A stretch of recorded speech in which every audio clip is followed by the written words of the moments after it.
Welcome to Zoomobile Live. Kathy Hogue is with us from the Maryland Zoo of Baltimore, and so is her assistant Tammy. And she has brought some very, very interesting animals today. So I know you're all going to learn a lot because I do every time Kathy's here. Tell us about it, Kathy. Okay, today we brought a reptile, a mammal, and a bird, actually two birds.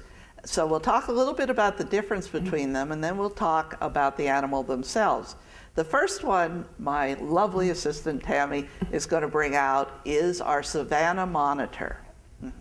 And this is a lizard. Monitor, everybody knows, they've heard of Nile monitors, Savannah monitors. These are types of lizards. The term monitor is really interesting because the first time one of this type of lizard was named, it was the Nile monitor.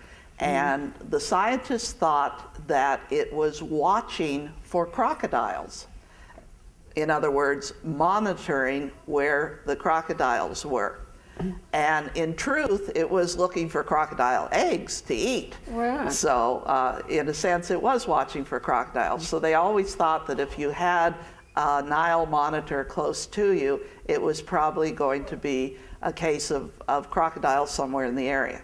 Now, these are very successful animals. These are your normal reptiles. They have scaly skins. They take on the temperature of their surroundings for a large part. They're very adaptable. This lizard in particular is very adaptable. This lizard can live in the savannas where it gets its name. That's the grasslands that you always see on TV with the wildebeest going by and the lions and everything. But it also can live in the forest areas with the forest elephants are, and it can live in the semi-arid, semi-desert area. It's pretty much totally sub-Saharan, meaning it's below the Saharan desert. But very interesting animals. Now, his name is Bosco. Bosco. And Bosco seems to be shedding. Bosco is shedding just a little bit, but he doesn't get as irritable as our snakes do when they shed. Yeah. Very good. All reptiles shed their skins at one point or another to get fresh, new skins, you know.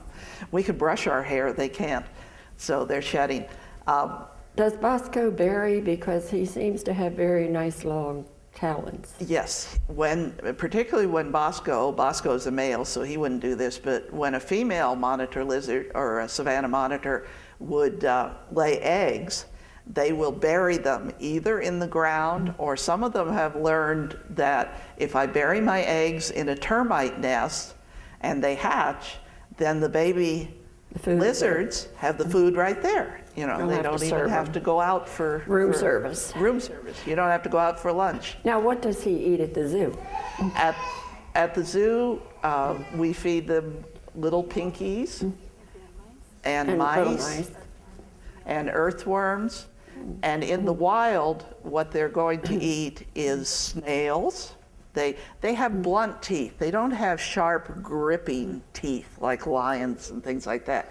Their teeth are rather blunt for crushing snails and for eating earthworms, eating insects. They eat a lot of insects.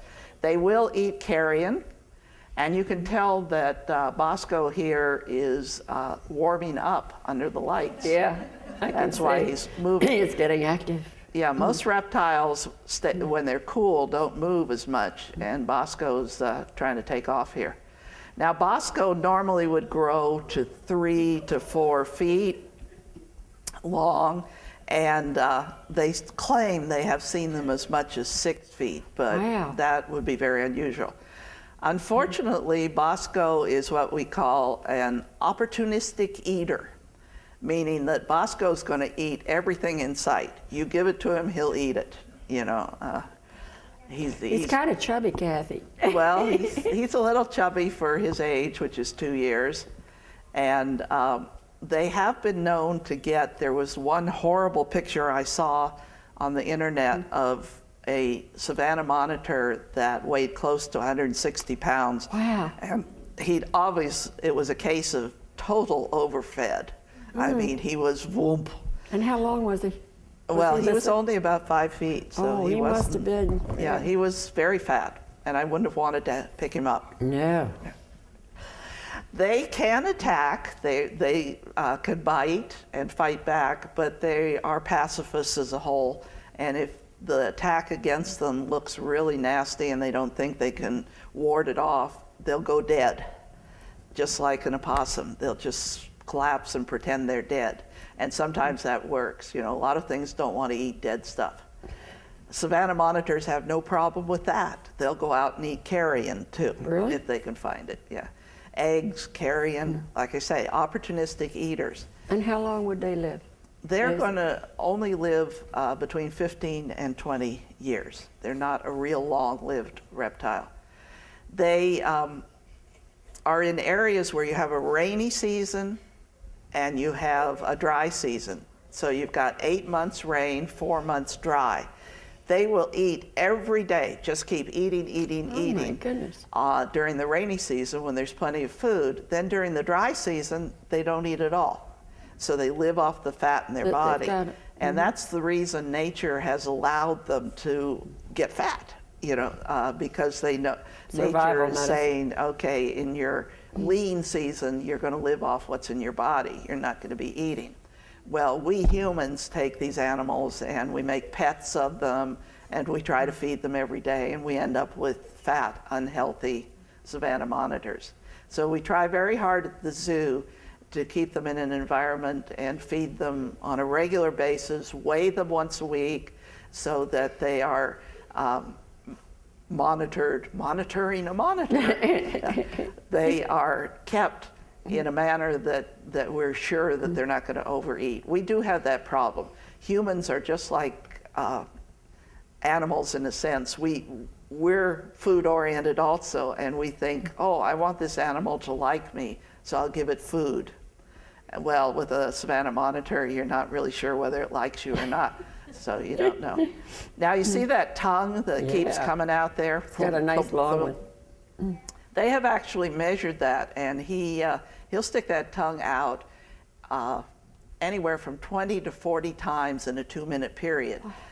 But if he's looking for food and he's glommed in on the food, the tongue starts coming out so that it comes out as much as 160 times in a 2-minute period. So, of course, that leads us to, what is that tongue doing? Well, that tongue is sensing, it's smelling the area around it. He has an organ in the back of his throat. It's called a Jacobson's organ. And all of the reptiles have this. As a matter of fact, a lot of animals have this, including us. We actually have Jacobson's organs too, but we don't sense things with our tongue. We don't pick up air molecules with our tongue. It goes through our nose for us. But nonetheless, to smell, you're actually picking up an air molecule. And you sniff it, and okay, you've just figured out what's going on. Well, when he's in the chase of a prey, that tongue will come out and in, out and in, out and in, out and in, as he's trying to signal in on exactly where that prey went. So he's very good at chasing things that way. As Ruth said, I don't know if you can see it in the picture, but he is shedding tremendously. The little flakes of everything are coming off. Big flakes are coming off. So he's probably just a little bit more irritable than he might otherwise be. Normally, he isn't as active as this, but you see that we do use the glove with him. We need to use that glove because he can deliver a nasty bite, and nobody wants that. Well, the claws look rather sharp too from here. Yeah, well, the claws are mostly used for the digging and climbing. Now, he likes to stay on the ground, but little baby Savannah monitors, they know that they're prey, so something's going to get them, an eagle, a vulture, you know, anything wandering around that's looking for a mouthful. So they will climb. And so they can climb into trees, and they use their claws for that. Yeah, that would be great for that. This is an unusual animal. In usually something like a sea turtle will have 75 to 150 eggs, and maybe 2 of them will make it to adulthood. in the Savannah Monitor, they can lay as much as 50 eggs, and all 50 will hatch. My goodness. But beyond that, then the problem begins. How about and survival? Lots of things eat them. Yeah. So they don't survive all that well. However, they are not an endangered species at all. The real predators to these guys would be anything that wanted a mouthful. And most major apex predators, like your lions, your cheetahs, your leopards, even your hyenas, they're not going to go after Savannah Monitor unless they're really, really hungry. So he's not really a food for much. Not too many things go after him. Birds mostly, and mostly after the small Savannah monitors. So he's pretty good. So we're going to put him back now that we've covered the floor with shedding. I wish I could shed sometimes. Actually, we do shed. You do, that's Yeah. good. That's one of the interesting factors about humans is you don't know it, but if you were able to get a very fine vacuum and sweep up your bed after you get out in the morning, put it under a microscope, there'd be hundreds and hundreds of skin cells there. But we shed constantly, so we're doing a little better. Okay, so that is a reptile. Now, many people think that reptiles evolved into birds, and in truth, there are a lot of things that are similar to the two. So Tammy is now going to bring out our Harris hawk cactus, who is a wonderful, wonderful bird. And I don't know if you could see her there, but she put hand sanitizer on before she did that. Reptiles are very prone to carry salmonella. And they can also infect with different diseases between groups, like reptiles to birds and reptiles to mammals. So if we're handling in that direction, we just hand sanitize in order to make sure that we're not going to pass anything. So she's going to get the Harris hawk out here. And this is Cactus. Cactus is one of is a female Harris hawk. Harris hawks are some of the most fascinating birds in the world. Oh, Cactus, you're doing beautifully. Yes, you are. I think he is too. Yeah. It's beautiful. She is a gorgeous bird. The coloring is lovely. Yeah, she is larger than the male. Actually, Really? The females kind of own it in Harris hawk world. That's unusual. She came to us, she was born in 2004, so she's going on 10 years, and that makes her somewhat of a geriatric Harris hawk. A lot of the birds, as I've said before when I've brought animals in, can live to be 25, 30 years old. Your parrot can live to be in his 50s or perhaps 60s. Yeah. Harris hawk, the oldest one that they know of in, that's why we brought this. We'll wipe it up, we promise. The oldest Harris hawk that's been in captivity was just over 17 years. So this is a geriatric Harris hawk. She's 10 years old. Tell them about the sphincter muscle. That's why they go so easily. Yes, that little example there that you just saw was the fact that birds do not have sphincter muscles. So you can't train a bird to a litter box like you can a mammal. And it's going to go where it needs to go, when it needs to go. Because think about it, if something attacked this bird, it needs to get off the ground very quickly. It needs to be as light as it possibly can be to get off the ground. So the first thing it's going to do right before it takes off is let go of everything in its alimentary canal. So all that is going to hit the ground and then it's going to take off. So people who want to keep, for instance, penguins, Yes, same thing. only if you like your house covered with penguin doo-doo. That might help your yard though, Kathy. Yeah. Good fertilizer. I mean, they harvest penguin fertilizer, actually, down in South America. Okay, my Harris hawk here is, as I say, a female. She lives in the desert areas around Arizona, Texas, New Mexico, down into Mexico itself. And you can find these guys all the way down in the desertish areas into chilly. So they have a very large range. They're one of our cooperative birds. They live in groups usually. Groups can be up to 5 or 6 animals, and there will be a dominant female and 1 or 2 dominant males to mate with the female. And it's called polyandry. But unlike polygamy in our societies, it's not one male and a batch of females. It's the female, and she's got 2 males with her. There will also be other birds that are younger birds, related birds, that will help with raising the chicks. Now, she'll lay anywhere from 4 to 7 eggs. It takes about a month for them to hatch, and then the babies will stay in the nest for 2 to 3 months until they're fully fledged, and they learn how to hunt and how to do the various things that Harris hawks do. She could breed at any time. They're not like some birds which have a season for breeding. You know, you go out in the spring and all the songbirds are laying eggs. The Harris hawks, they get through raising one brood, they'll go right into raising another brood, which may be why she needs more than one male. But anyway, she is a beauty. Now, if you look at her eyes, if we can get kind of a close-up there, that's a beautiful picture of it. She has kind of a ridge over her eyes, and that ridge keeps the sun out of her eyes. It's like an eyelid, Kathy.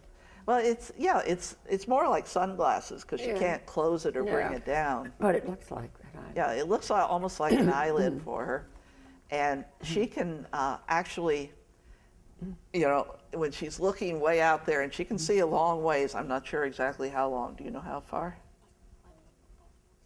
A football field? Oh, Length of my a football field, Tammy says. She's got good eyesight. Yeah, so she could read a newspaper at the end of a football field. That's how good her eyesight is. So when you've got really bright lights like we've got here, I wish I had these over my eyes because, the shield. you know, literally it shields them beautifully.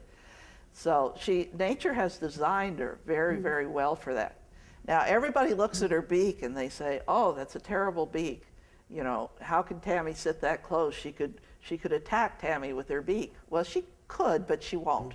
The reason is the beak is not her defense. Her defense are those talons. And they're really long. And they are really long, they are really sharp, and that's why we lose a glove, because we don't like to have bleeding needle holes in our hands.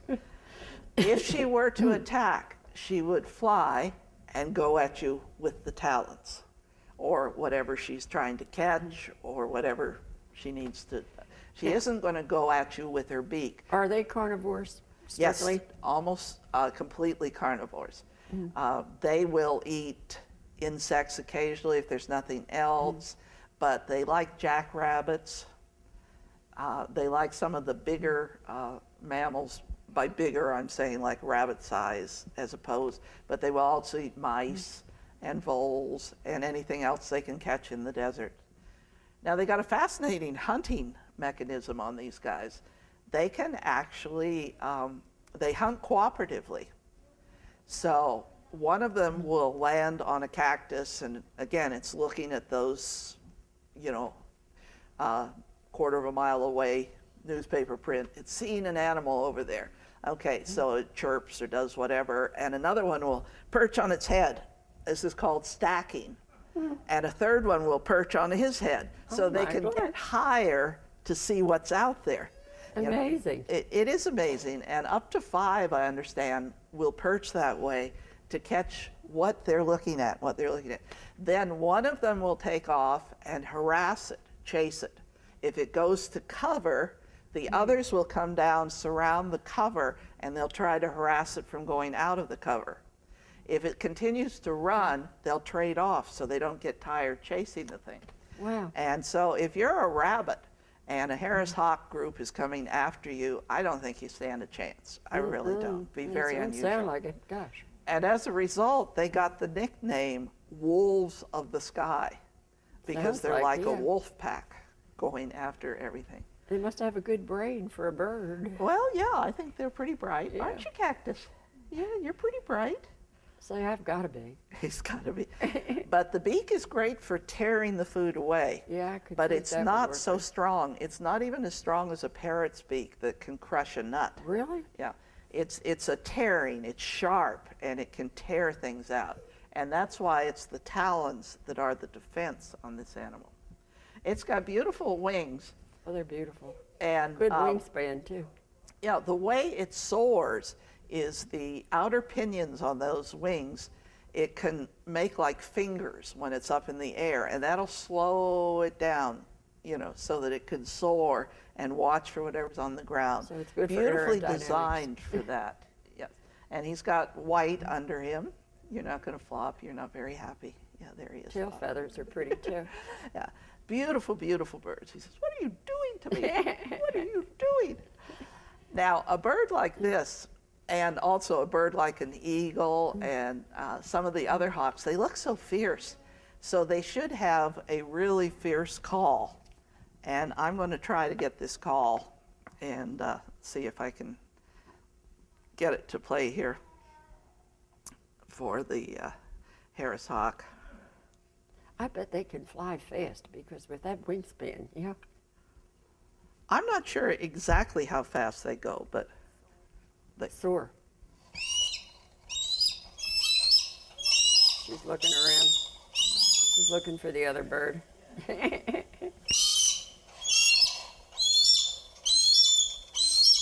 She knows what direction it's coming from.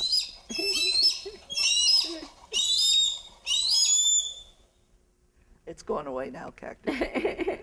But that noise, to me, is so wimpy for a hawk of this stature. Yeah, when you look at the size of it. Yeah. And I was in Alaska and heard an eagle's cry, and I didn't see the eagle. I just heard this same type of wimpy little noise coming from the trees. And so I went up to one of the naturalists there, and I said, "What kind of a bird is that?" And he says, "That's your bald eagle." And I says, "That's not what I see on the movies when the Yeah. bald eagle soars and he's letting out this wonderful cry." Well, it turns out that there is a red-tailed hawk that makes an absolutely wonderful, loud cry, and they always plug that in for the eagle when they're doing the movies. So you can't, Everything's fake. you can't always believe what you see on these Or hear. guys. or hear, right? So, wonderful animal. And any questions on that one? I think it's just fascinating. What Yeah. do you feed her at the zoo? She gets mice, and she gets little teeny, well, not little, they're about this big, With a chicks. pellet. And What do you call them, Kathy? chicks, Chicks? you know, Little like chickies. little fuzzy chicks, baby Aw. chickens. But they're dead. I was going to say, I hope they're dead. Yeah, we don't give any of our animals, I think I've said this before, we don't give any of our animals live food. The reason for that is that the live food can turn on them and hurt them. Even a snake swallowing a mouse, that mouse gets going with its hind legs, can scratch the snake's eyes out. Wow. You know, so we're very careful with our animals, and we do not feed them live food. So she doesn't get live food. But bird, as opposed to the reptile, she may have evolved from a reptile, and when we bring her down later, you'll see the scales on her feet are similar to the scales on a reptile. But if the animal lays eggs, all birds lay eggs, and if they have feathers, all birds have feathers, it is a bird. It's not something else. So that's two of the characteristics that are only birds. She does regulate her own temperature like mammals do, so she's not dependent upon the temperature around her.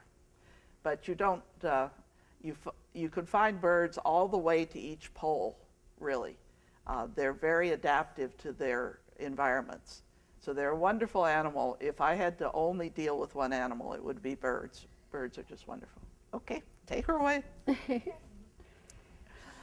Okay, this next one we're going to bring out is a mammal. And Tammy's going to bring him around and put him up on this table here.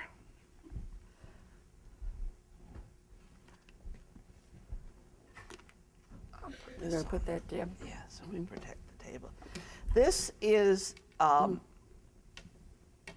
Marty, and those of you who have seen the programs, you need something to get him out? Okay.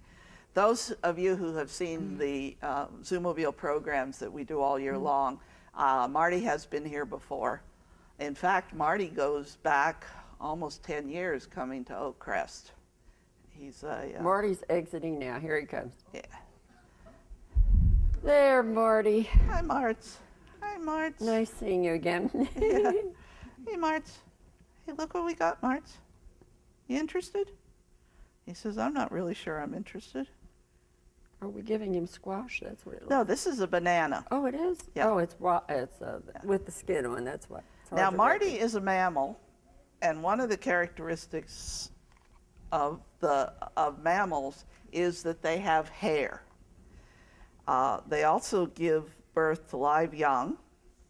Marty loves Corn corn. on the cob, And- raw.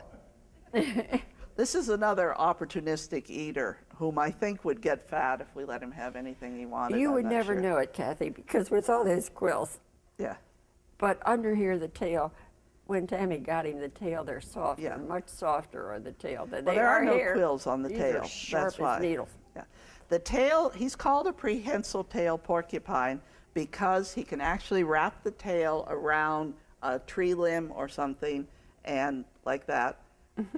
And he says, hey, I'm trying to eat Hey, I'm here. eating, lady. And actually hold himself on a tree. But it's not the kind of prehensile tail that you see on a monkey where he can actually use it to swing from branch to branch. This is a stability type thing. It stabilizes him. It makes him able to stay on a tree trunk. Now, you look at this guy and you say, oh dear, these are animals that give birth to live young. I wouldn't want anything to do with that. Well, there are no spines on the belly. So That's mating good. is possible. And when they nurse the young, the babies have very long hair, but it doesn't form into the spines until they're a few months old. So the babies are able to nurse, and it isn't the last thing that mama does to have a baby, which it would be if it were a spiny baby. So nature has made them very, very adaptable. Now this guy, again, not endangered. I haven't shown you an endangered animal yet. He's not endangered. He's found in the areas close to forests, but also out in savanna and fields, mostly in South America. The farmers hate him because he comes along and he eats their corn, and he eats their tomatoes, and he eats their, any other kind of crop that he wants to. You want to come over here? How about a banana? Hey, he says, it's food time. Marty, very food oriented. If you want to keep him out, you have to keep feeding him.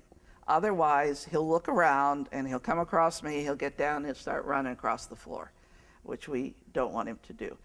So you've got to keep him interested in food. He is nocturnal, so we woke him up to bring him. Uh-oh. But he looks like he says, as long as there's food, I don't care if I'm awake or asleep. That nose gets me. Well, he's got this nose that looks basically like a pig. Yeah, it looks right? exactly like a pig's Just snout. like a pig nose.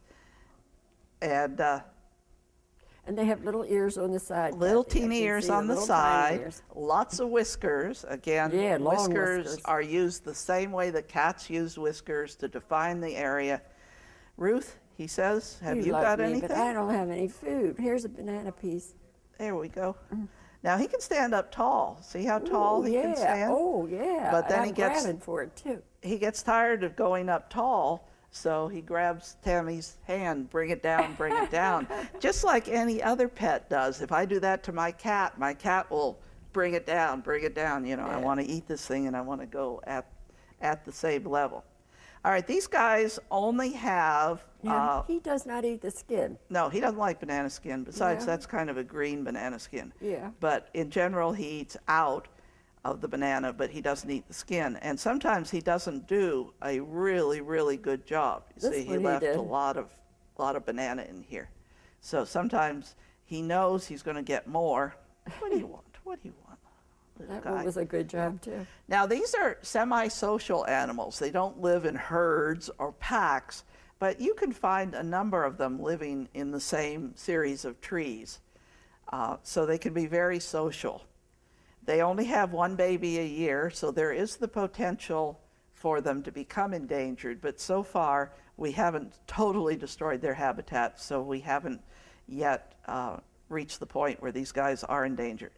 In the adult form, can you imagine a jaguar wanting to eat this? No. And the answer is, if I'm a smart jaguar, I'm not going to eat that. You'd have indigestion of the worst kind. Slow down, Marty.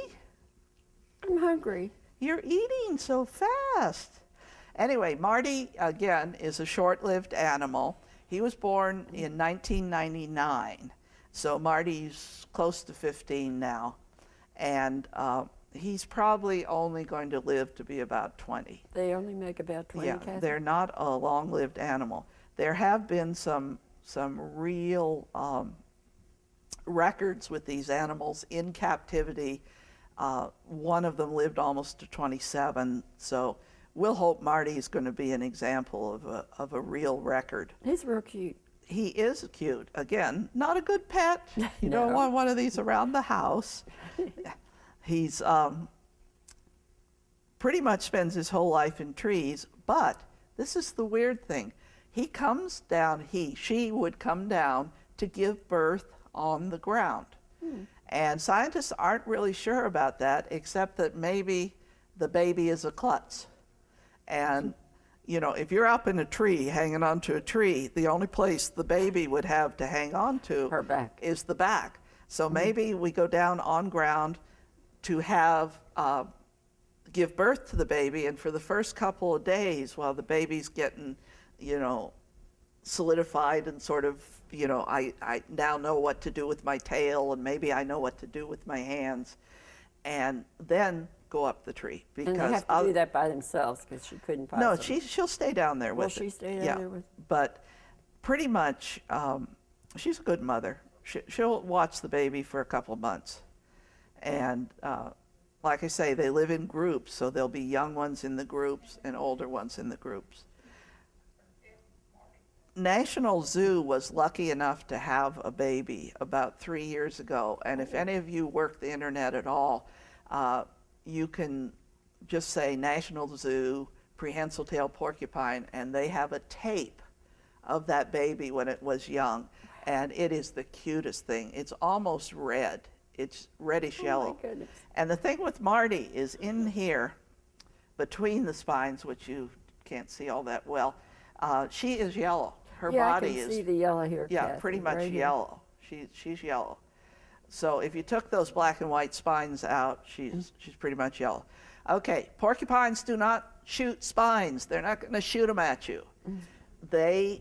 All those quills or spines are in there until she gets very upset, and then she'll rattle, and that will loosen them. The muscles will actually loosen up, and it's at that point that if you hit her, you know, touch her, the spine will stay in you and pull out of her. And that's all porcupines. In particular, Marty is,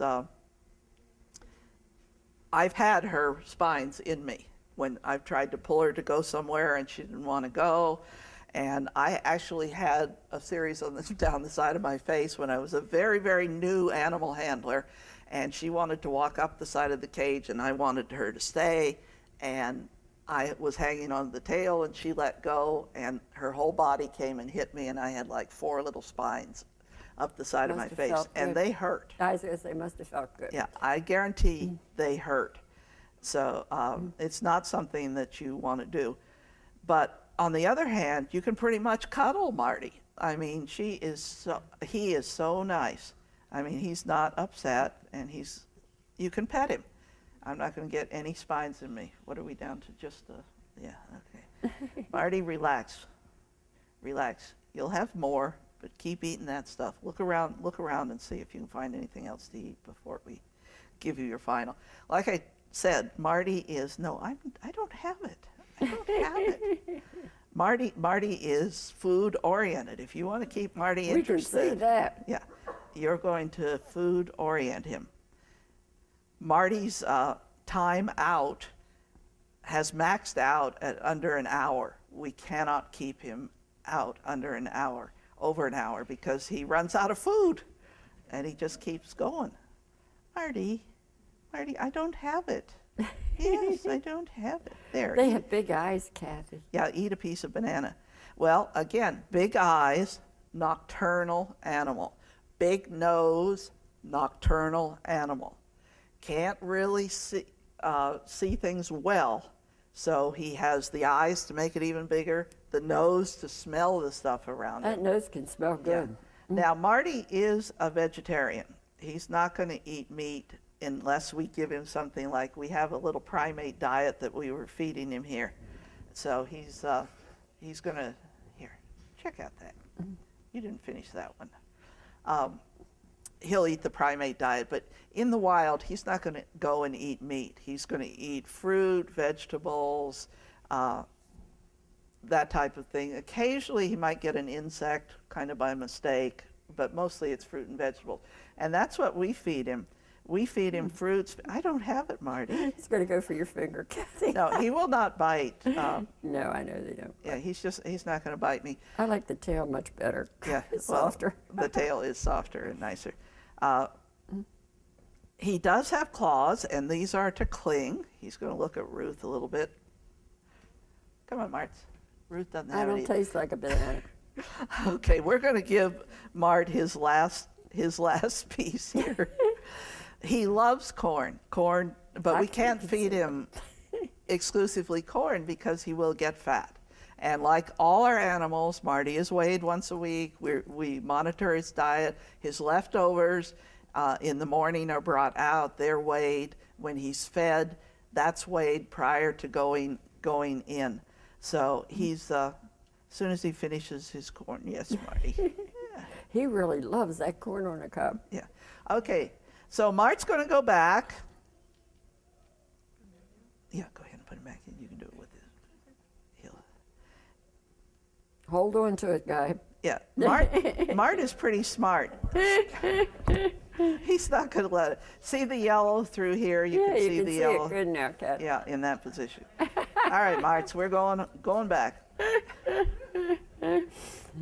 Marty has to be one of the cutest things I have Yes. ever run into. We sometimes say he's terminally cute. You want to throw that in for him, and there we You go. want to take the cloth up, Kathy? Close it. Okay, I'm making Tammy do all the work here. But the next animal she's going to bring out is another bird. And I brought this one because what season is it coming up on? Football. Football season, right. The Maryland Zoo is lucky enough to keep the Maryland or the Ravens mascots, not the one, who dresses up as a mascot. We have their real mascot, the real Ravens. And they ran a contest, and so the names of the Ravens are Rise and Conquer, which I guess is good. We brought Conquer with us today. Conquer is what I consider my fullback raven. He's got a big body, and he's kind of the master raven. Tell He's them in about charge. putting diapers on them when they're on the field. All right, these guys go out to anything the Ravens want them to go to because they are property of the Ravens. They are not property of the Maryland Zoo.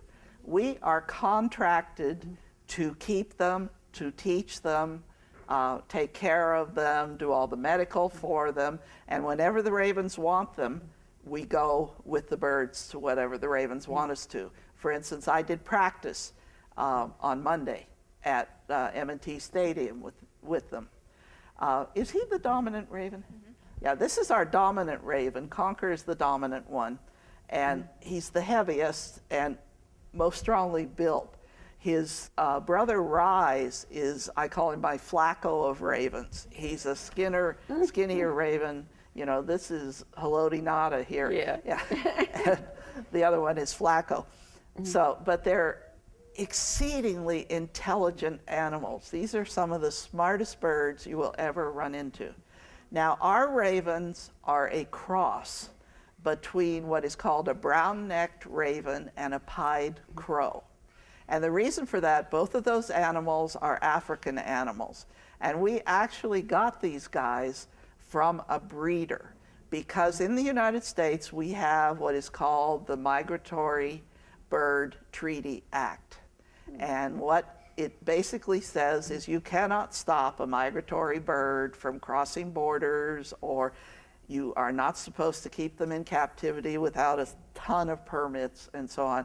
So the common raven, or the American raven, which is the one that you will find in Western Maryland, sometimes around here, and the great northern ravens are all, if you want to call them local ravens or American ravens.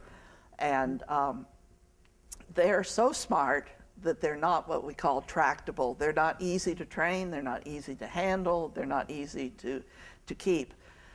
So this guy, because he has crow in him, is a little bit more tractable than a regular raven.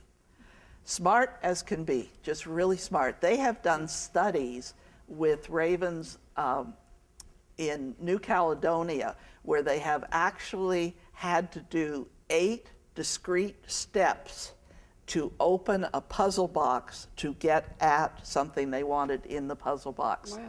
And they can do it without being taught. This is not teaching them step 1, step 2, step 3.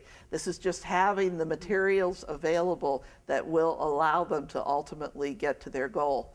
Takes them a little while the first time, takes them no time at all the second. So they're incredibly smart. Now, what's the difference between a crow and a raven? Well, one of the things normally you would see would be size, but if you don't have a crow next to a raven, that's a little bit hard, you know, to tell. The tail is shaped differently. The raven has what we call a wedge-shaped tail. It's cut off. See, way down, it's straight across, Like wedge. cut off hair. Yeah. A crow has what we call a fan-like tail. Again, easier to see if they're flying, but that's one way that it can be recognized. You see how that's cut off there. Okay, flight feathers. The flight feathers in the wings, which are called pinions. The big flight feathers, the raven has 6 on each wing, the crow has 5. So as they say, it's only a matter of opinion.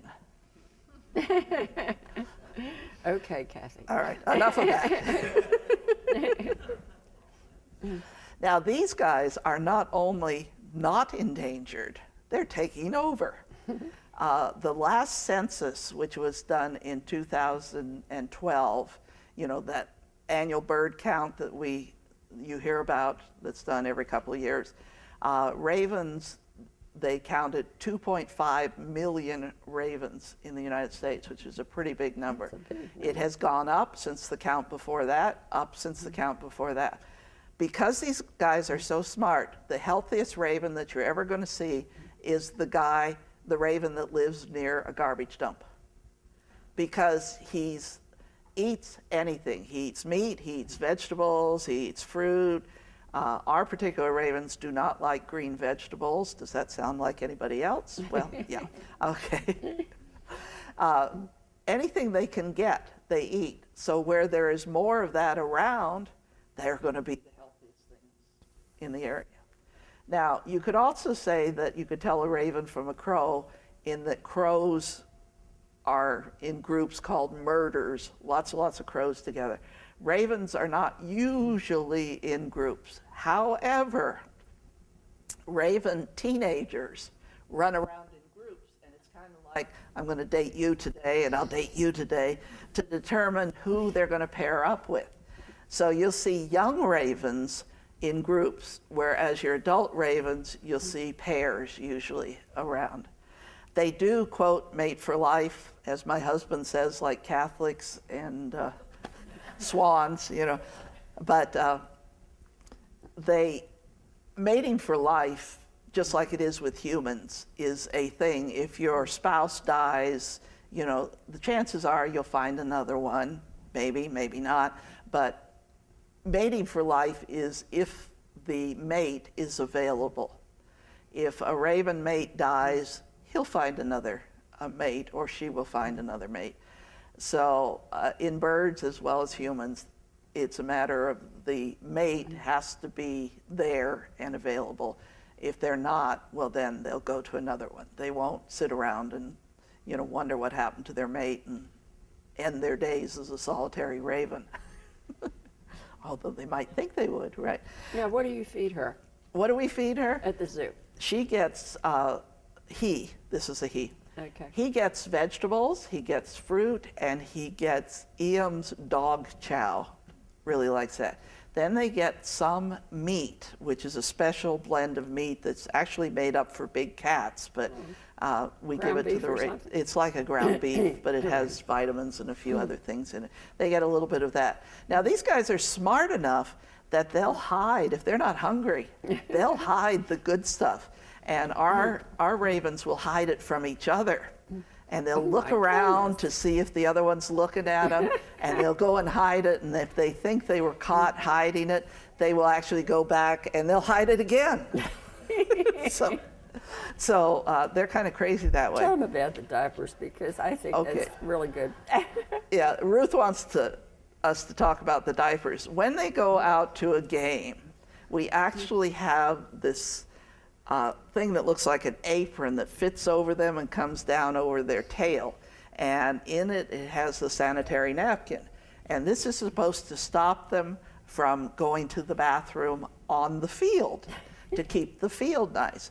Now, you've got how many guys out there spitting and sweating and having teeth knocked out? Yeah. And They're bleeding. rolling around on this field, and they're worried that our ravens are polluting the field. Well, yeah. And as you may know from M&T Stadium, the seagulls come in. Yeah, and they do pretty good damage too. Anyway, we've always been, we've never been able to figure this out, but it does give us a place to put the Ravens logo on the front of them. And they don't much like it, but they tolerate it. Yeah. I wouldn't want to be the person to put it on them. Right. Now you may say, if you tell somebody you saw the ravens, they may say something about flying the ravens. We do not fly the ravens. Ravens are very interested in bling, and like Ruth's necklace there, they would go for that bling. So if we tried to fly this raven, the raven would take off, look like he's doing a great circle, and see some bling, or maybe some popcorn down there too, Yeah, you know. that would be And pretty attractive. soon we'd have Raven in section 183, seat 30, you know, because they have minds of their own. So we do not fly them. If we could probably fly them once, and then the second time we wouldn't have a raven. You So, wouldn't get it back. yeah, we wouldn't get him back. So we do not fly them. They're very good at building nests almost everywhere. The most damage done to ravens actually in the United States right now is where they build the nests on electrical wires. So one last thing about the raven, I do want to let you hear his call. The raven's call is very, very interesting. They have several. And the normal one is what we call a croak. Yeah, that's the one I hear mostly.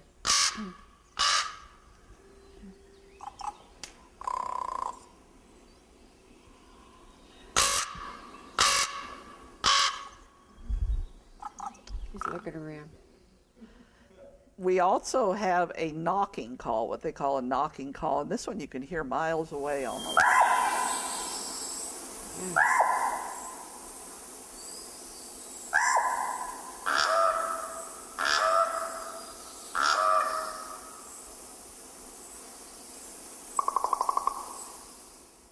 And it does sound like knocking. Yeah, it does sound like knocking. So they're very intelligent animals. They do communicate. We have never been able to teach him to say nevermore. He doesn't talk. I think we're wrapping. Well, thank you all for coming here today for Zoomobile Live. And Kathy, as usual, has really entertained us well and educated us well. And look for the next Zoomobile on TV.